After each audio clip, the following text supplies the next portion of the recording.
नमस्कार। आकाशवाणी से प्रस्तुत है समाचार प्रभात।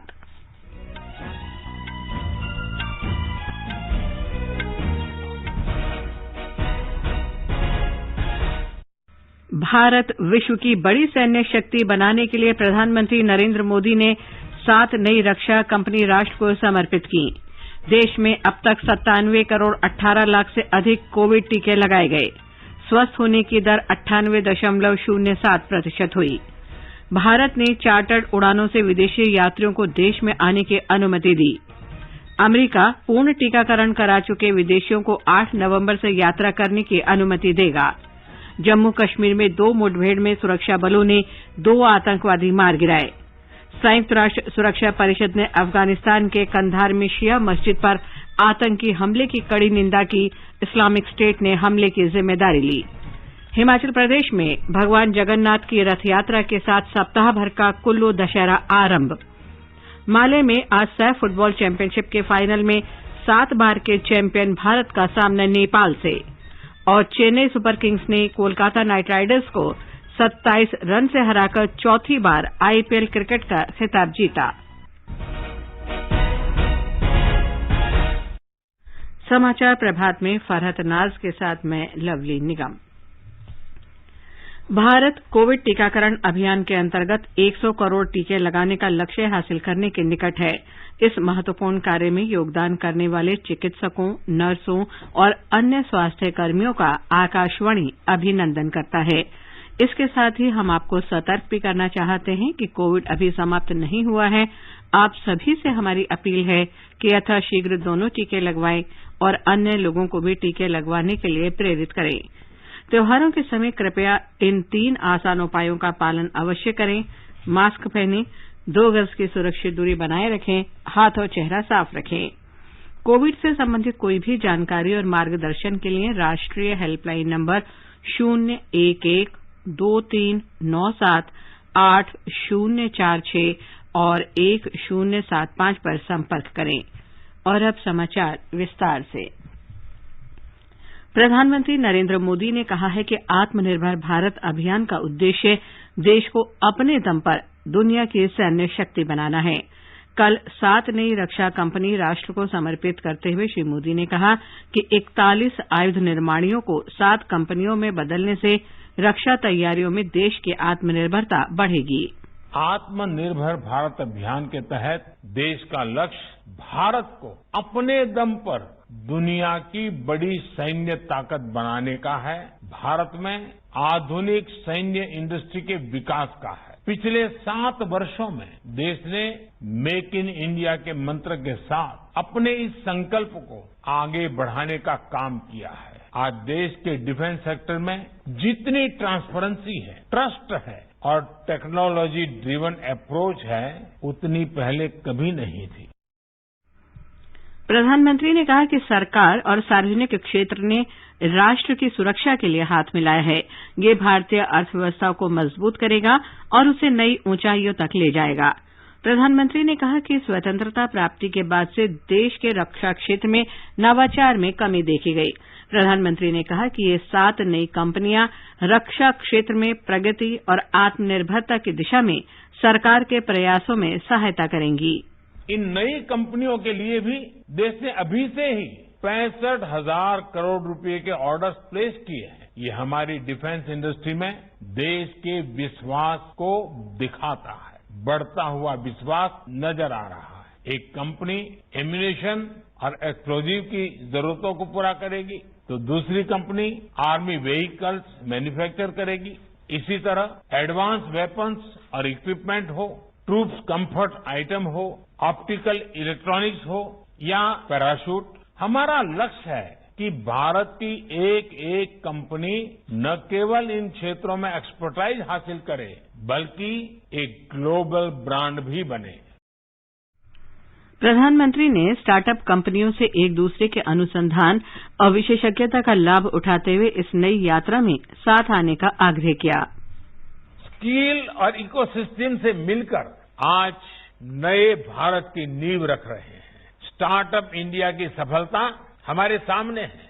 आज भारत के स्टार्टअप्स पूरी दुनिया में पहचान बना रहे हैं। हमारे यूनिकॉर्न्स की संख्या अब रिकॉर्ड बना रही है। कोरोना के कठिन समय के बाद हमारी अर्थव्यवस्था ने जितनी तेजी से वापसी की है, उससे पूरा विश्व भारत को लेकर आशा से भरा हुआ है। अभी हाल में एक विश्व संस्था ने भी कहा है कि भारत फिर दुनिया की सबसे तेजी से आगे बढ़ने वाली अर्थव्यवस्था बनने जा रहा है। प्रधानमंत्री ने कहा कि सभी कंपनियों को बेहतर माहौल उपलब्ध कराने के साथ काम करने की पूरी स्वतंत्रता दी गई है। यह भी सुनिश्चित किया गया है कि आयुध निर्माणियों के कर्मचारियों के हित पूरी तरह सुरक्षित रहें। इस अवसर पर रक्षा मंत्री राजनाथ सिंह ने कहा कि आत्मनिर्भरता के लक्ष्य को हासिल करने के लिए रक्षा उत्पादन महत्वपूर्ण है। केंद्रीय गृह और सहकारिता मंत्री अमित शाह आज अंडमान निकोबार द्वीप समूह के शहीद द्वीप पारिस्थितिकी पर्यटन परियोजना और स्वराज द्वीप जल विमान अड्डा सहित विभिन्न विकास परियोजनाओं का हवाई सर्वेक्षण करेंगे।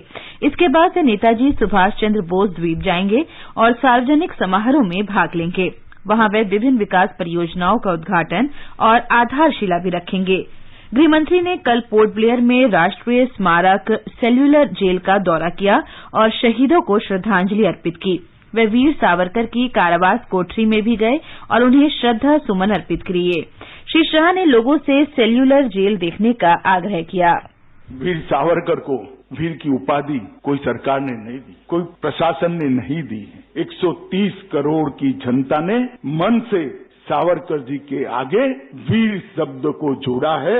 वो उनके पराक्रम और उनकी देशभक्ति को एक्नोलेज करने के, अनुमोदन करने के लिए जोड़ा है।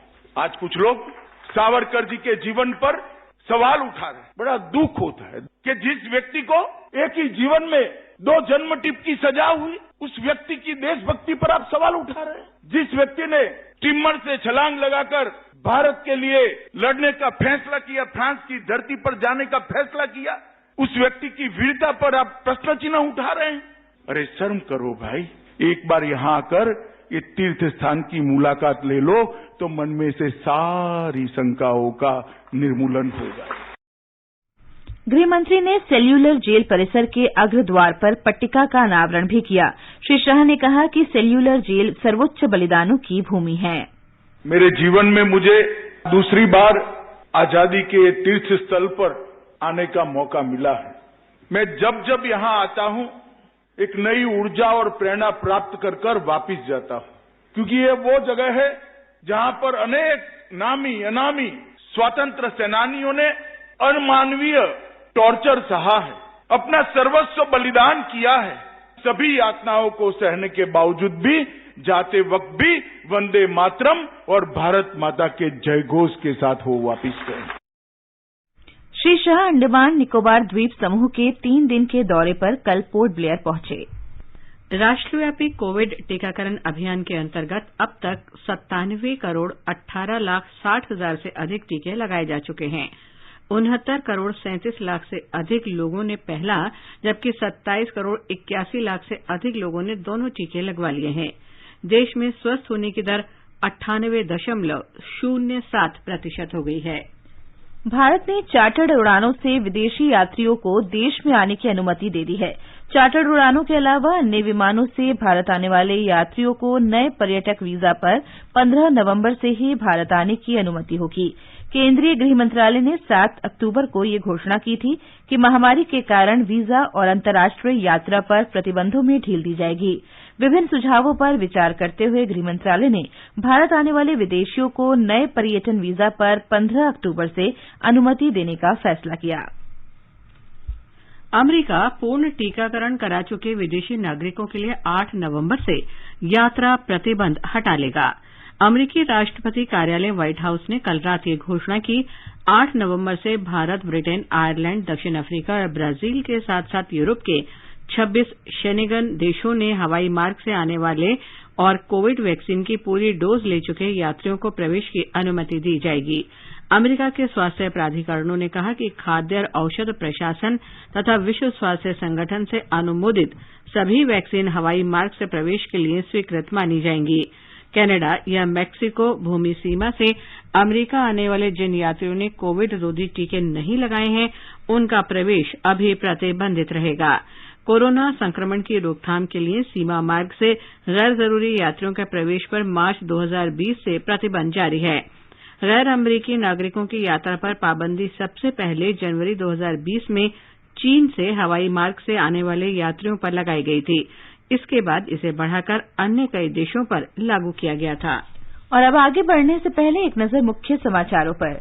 भारत को विश्व की बड़ी सैन्य शक्ति बनाने के लिए प्रधानमंत्री नरेंद्र मोदी ने 7 नई रक्षा कंपनी राष्ट्र को समर्पित की। देश में अब तक 97 करोड़ 18 लाख से अधिक कोविड टीके लगाए गए। स्वस्थ होने की दर 98.07% हुई। भारत ने चार्टर्ड उड़ानों से विदेशी यात्रियों को देश में आने की अनुमति दी। अमेरिका पूर्ण टीकाकरण करा चुके विदेशियों को 8 नवंबर से यात्रा करने की अनुमति देगा। जम्मू कश्मीर में 2 मुठभेड़ में सुरक्षा बलों ने 2 आतंकवादी मार गिराए। संयुक्त राष्ट्र सुरक्षा परिषद ने अफगानिस्तान के कंधार में शिया मस्जिद पर आतंकी हमले की कड़ी निंदा की। इस्लामिक स्टेट ने हमले की जिम्मेदारी ली। हिमाचल प्रदेश में भगवान रघुनाथ की रथ यात्रा के साथ सप्ताह भर का कुल्लू दशहरा आरंभ। माले में आज सैफ फुटबॉल चैंपियनशिप के फाइनल में 7 बार के चैंपियन भारत का सामना नेपाल से। और चेन्नई सुपर किंग्स ने कोलकाता नाइट राइडर्स को 27 रन से हराकर चौथी बार आईपीएल क्रिकेट खिताब जीता। जम्मू कश्मीर में सुरक्षा बलों के साथ 2 मुठभेड़ों में 2 आतंकवादी मारे गए। ये दोनों हाल में एक पुलिस अधिकारी और एक नागरिक की हत्या में शामिल थे। पहली मुठभेड़ कल पुलवामा जिले के वाहिबग इलाके में हुई, जिसमें सेना, जम्मू कश्मीर पुलिस और सीआरपीएफ के संयुक्त अभियान में लश्कर-ए-तैयबा के आतंकवादी शाहिद बेग शेख मारा गया। वो 2 अक्टूबर को एक नागरिक मोहम्मद सैफीडार की हत्या में शामिल बताया जाता है। श्रीनगर के बेमिना इलाके के हमदानिया कॉलोनी में हुई दूसरी मुठभेड़ में मारे गए आतंकी की पहचान तंजील अहमद के रूप में हुई है। वो 12 सितंबर को श्रीनगर के खनियार इलाके में police sub inspector Arshad Mir की हत्या में शामिल था। दोनों मुठभेड़ स्थलों से AK-47 राइफल सहित हथियार और गोला बारूद बरामद किया गया। संयुक्त राष्ट्र सुरक्षा परिषद ने अफगानिस्तान के कंधार प्रांत में शिया मस्जिद पर आतंकी हमले की कड़ी निंदा की है। कल शुक्रवार की नमाज के दौरान शिया मस्जिद में विस्फोट में 47 लोग मारे गए थे और 70 घायल हुए थे। आतंकी संगठन इस्लामिक स्टेट ने हमले की जिम्मेदारी ली है।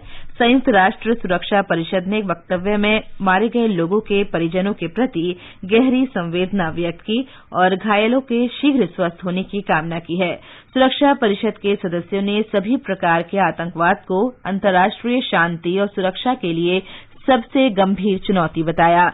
सदस्यों ने आतंकवाद प्रायोजित करने वालों, आतंकी गतिविधियों की साजिश रचने वालों और इनके लिए धन मुहैया कराने वालों को जवाबदेह ठहराने और न्याय के कटघरे में लाने पर बल दिया। अमेरिका, ब्रिटेन, कनाडा और यूरोपीय संघ ने दक्षिण पूर्वी एशियाई देशों के संगठन आसियान के विशेष दूत की अगले सप्ताह म्यांमा यात्रा का समर्थन किया है। उन्होंने म्यांमा की सैन्य सरकार से विशेष दूत को अपदस्थ नेता आंग सान सूची से मिलने देने का भी आग्रह किया। इस बीच म्यांमा की सैन्य हुकूमत ने कहा है कि वो आसियान के विशेष दूत एरिवान यूसुफ को आंग सान सूची से किसी भी ऐसे नेता से मिलने की अनुमति नहीं देगी जिन पर अभी मुकदमा चल रहा है। आसियान के विशेष दूत और ब्रुनेई के विदेश मंत्री एरिवान यूसुफ के अगले सप्ताह म्यांमा की यात्रा पर जाने की संभावना है। वे म्यांमा के सैन्य शासन से शांति योजना पर कायम रहने का आग्रह करेंगे, जिस पर पहले सहमति बनी थी। ब्रुनेई इस वर्ष आसियान समूह की अध्यक्षता करेगा। इस घोषणा पर न्यूजीलैंड, नॉर्वे, दक्षिण कोरिया और तिमोर लेस्ते ने भी हस्ताक्षर किए हैं, जिसमें म्यांमा के मौजूदा संकट के समाधान के आसियान के प्रयासों का समर्थन करने की बात कही गई है। महिला और बाल विकास मंत्रालय ने कहा है कि ग्लोबल हंगर रिपोर्ट 2021 में भारत की रैंकिंग में कमी वास्तविकता और तथ्यों से परे है। मंत्रालय ने कहा है कि ग्लोबल हंगर रिपोर्ट प्रकाशित करने वाली एजेंसियों ने ऐसा करने से पहले समुचित कार्य नहीं किया।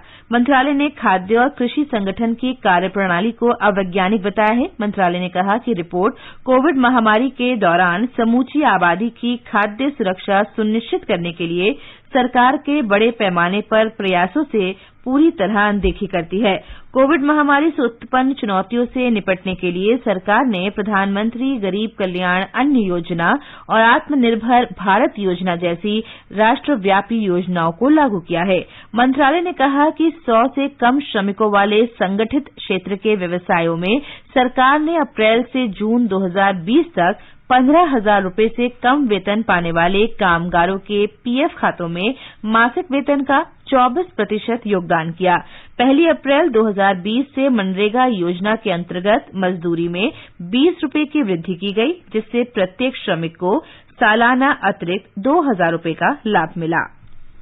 हिमाचल प्रदेश में कुल्लू के ढालपुर दशहरा मैदान पर भगवान रघुनाथ की रथ यात्रा शुरू होने के साथ कल एक सप्ताह का पारंपरिक दशहरा महोत्सव शुरू हो गया। श्रद्धालुओं की 200 से अधिक पालकी और हजारों अनुयायी महोत्सव में भाग ले रहे हैं। पूरी कुल्लू घाटी अगले 7 दिन तक ढोल और नगाड़ों तथा आध्यात्मिक संगीत से गूंजती रहेगी और श्रद्धालु 21 अक्टूबर तक कुल्लू में शिविरों में रहेंगे। हिमाचल प्रदेश के राज्यपाल राजेंद्र विश्वनाथ आर्लेकर ने दिए जलाकर दशहरा महोत्सव का उद्घाटन किया।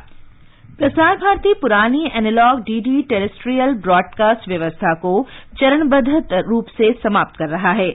इससे उभरती प्रौद्योगिकी और नए अवसरों के लिए रास्ता खुलेगा। अब दर्शक दूरदर्शन की डीटीएच निःशुल्क सेवा डीडी फ्री डिश से 150 टीवी चैनल निःशुल्क देख सकेंगे।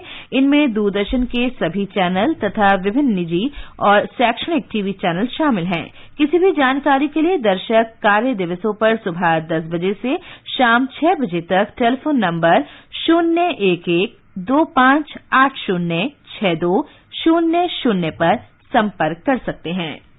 मालदीव के माले में सैफ फुटबॉल चैंपियनशिप के फाइनल में आज भारत का सामना नेपाल से होगा। भारत की टीम 12वीं बार इस चैंपियनशिप के फाइनल में पहुंची है।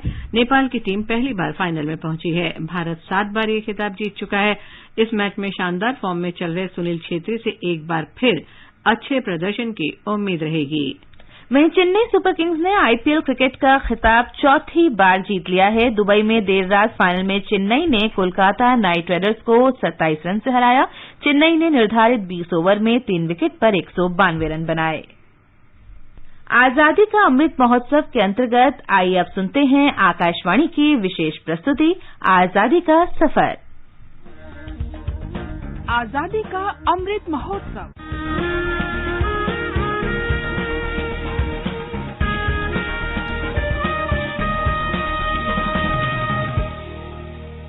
आजादी का सफर आकाशवाणी के संग भारत का शानदार स्वाधीनता संघर्ष आधुनिक विश्व के महानतम संघर्षों में से एक है। आकाशवाणी आपके लिए रोजाना ला रही है इस शानदार संघर्ष की झलक।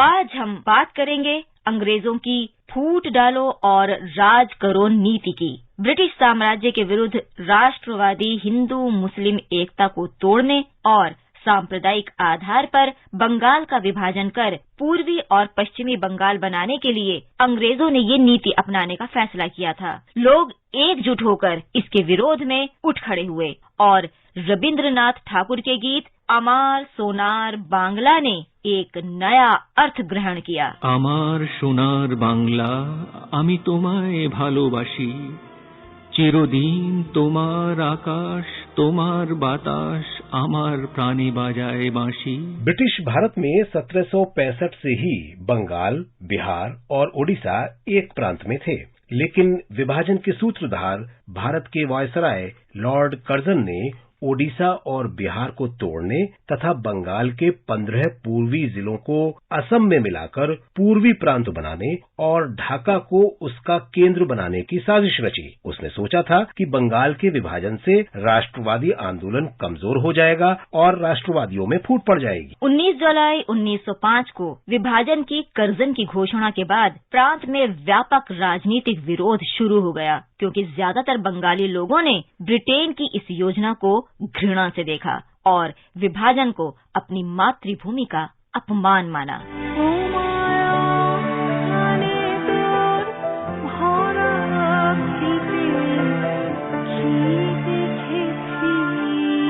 राष्ट्रवादी नेताओं ने महसूस किया कि विभाजन केवल प्रशासनिक आधार पर ही नहीं किया गया था, बल्कि इसका मूल कारण ब्रिटेन सरकार की फूट डालो और राज करो नीति थी। पश्चिमी क्षेत्र में विभाजन का विरोध विस्फोटक और सर्वव्यापी था। इसमें अहिंसक और हिंसक विरोध तथा बहिष्कार शामिल था। यहाँ तक कि नए प्रांत पश्चिम बंगाल के गवर्नर की हत्या का प्रयास भी किया गया।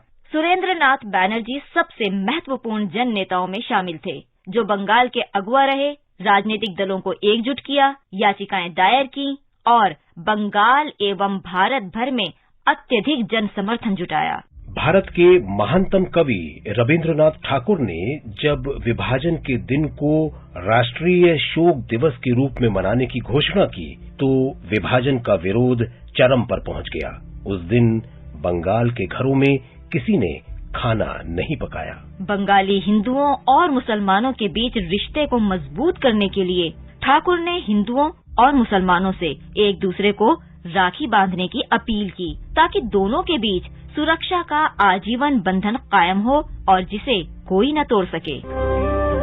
बांग्लार माटी, बांग्लार जल, बांग्लार वायु, बांग्लार फल। बंगाल के विभाजन के विरुद्ध आंदोलन ने स्वदेशी और ब्रिटिश उत्पादों के बहिष्कार को जन्म दिया। ये आंदोलन भारतीय राष्ट्रवाद के इतिहास में प्रमुख हथियार बन गया। बंगालियों के स्वदेशी और बहिष्कार का तरीका सभी भारतीय राष्ट्रवादियों के लिए नारा बन गया और वे महात्मा गांधी के असहयोग, सत्याग्रह और खादी आंदोलनों का आधार बने। विभाजन के जबरदस्त एवं व्यापक विरोध के बाद वायसराय लॉर्ड हार्डिंग्स ने 1911 में बंगाल को फिर से एक कर दिया।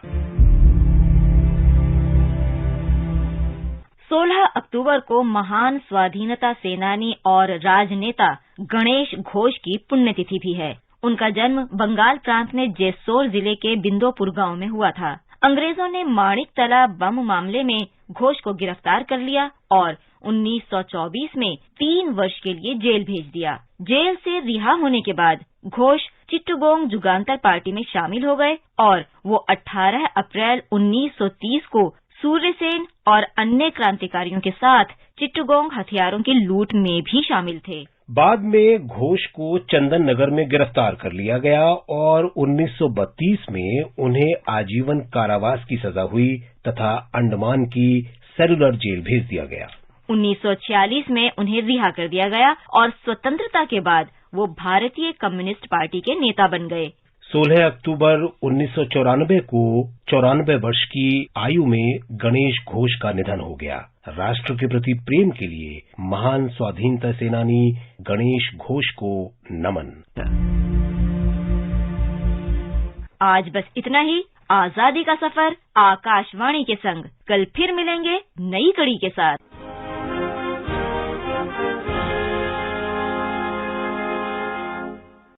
आकाशवाणी समाचार सुनते रहें और आजादी के अमृत महोत्सव में हमारे साथ शामिल रहें। आजादी के 75 वर्षों का पर्व अमृत महोत्सव के पावन अवसर पर आकाशवाणी समाचार लेकर आया है अमृत महोत्सव क्विज। आप भी इस क्विज का हिस्सा बन सकते हैं। हमारे समाचार बुलेटिनों में पूछे गए स्वतंत्रता आंदोलन से जुड़े प्रश्नों का जवाब देकर। आपसे ये सवाल प्रत्येक सोमवार और मंगलवार को सुबह 8 बजे प्रसारित होने वाले बुलेटिन समाचार प्रभात में पूछे जाएंगे। श्रोता ईमेल अमृत महोत्सव quiz@prasarbharati.gov.in पर अपने जवाब भेज सकते हैं। आप अपने जवाब व्हाट्सएप नंबर 8826546262 पर भी भेज सकते हैं। विजेता का चुनाव सही जवाबों में से लकी ड्रॉ के माध्यम से होगा और इसकी घोषणा अगले दिन इसी बुलेटिन में की जाएगी। विजेता को प्रमाण पत्र के साथ एक उपहार भी दिया जाएगा। साथ ही विजेता का नाम हमारे ट्विटर हैंडल पर भी फ्लैश होगा। तो आइए मनाएं आजादी के 75 वर्षों का पर्व अमृत महोत्सव आकाशवाणी समाचार के साथ।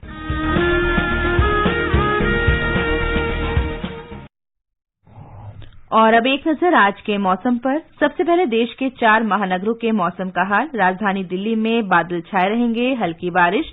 या बूंदाबांदी का अनुमान है। मुंबई में भी बादल छाए रहेंगे। कोलकाता में 1-2 बार गरज के साथ छींटे पड़ने की संभावना है। चेन्नई में भी गरज के साथ बारिश की संभावना है। चारों महानगरों का तापमान 20 से 35 डिग्री सेल्सियस के बीच रहेगा। उत्तर भारत में श्रीनगर में भी बूंदाबांदी होने का अनुमान है। जम्मू में आंधी और वर्षा हो सकती है। लेह और गिलगित में आसमान साफ रहेगा। मुजफ्फराबाद में आंशिक रूप से बादल छाए रहेंगे। इन स्थानों में तापमान 5 से 33 डिग्री सेल्सियस के बीच रहने का अनुमान है। देश के पूर्वोत्तर क्षेत्र इम्फाल, शिलांग, कोहिमा, आइजोल, ईटानगर, अगरतला और गुवाहाटी में 1 या 2 बार गरज के साथ बारिश हो सकती है। ये समाचार हमारी वेबसाइट newsonair.gov.in/hindi पर भी उपलब्ध हैं। फरहत, और अब बताएं आज के समाचार पत्रों में क्या विशेष है। जी लवलीन, विजयदशमी के अवसर पर कल 7 नई रक्षा कंपनी राष्ट्र को समर्पित किए जाने की खबर को लोकसत्ते ने दशहरे पर प्रधानमंत्री द्वारा देश को सौगात बताया है। पत्र लिखता है, आत्मनिर्भर भारत के दम पर बड़ी सैन्य शक्ति बनेगा भारत। हिन्दुस्तान ने इसे सशक्तिकरण बताते हुए लिखा है, 65,000 करोड़ रुपए इन कंपनियों के लिए जारी करने के आदेश। पत्र ने रक्षा मंत्री राजनाथ सिंह के इस बयान को भी दिया है कि कंपनियों का गठन ऐतिहासिक। राष्ट्रीय सहारा की सुर्खी है, रक्षा क्षेत्र में पहले से ज्यादा पारदर्शिता और विश्वास। गृहमंत्री अमित शाह के अंडमान निकोबार में सेल्यूलर जेल के दौरे पर यह कहने की तीर्थ स्थल है, ये यहां प्रज्वलित की गई आजादी की महाज्योति को हरी भूमि ने प्रमुखता से देते हुए अमित शाह के इन शब्दों को भी दिया है कि सच्चे देशभक्त थे वीर सावरकर। आईआईटी की प्रवेश परीक्षा के लिए जेईई एडवांस के नतीजों की घोषणा भी अखबारों में है। अमर उजाला ने इसे पहली खबर बनाते हुए लिखा है, दिल्ली जोन के मृदुल अग्रवाल ने बनाया इतिहास, बेटियों में काव्या रहीं अव्वल। आज विश्व खाद्य दिवस पर कई अखबारों ने विशेष आलेख दिए हैं। राजस्थान पत्रिका लिखता है, 80% लोग बोले पैकेट बंद, फूड पर चेतावनी हो अनिवार्य। पत्र लिखता है, जनता तैयार, अब जागे सरकार।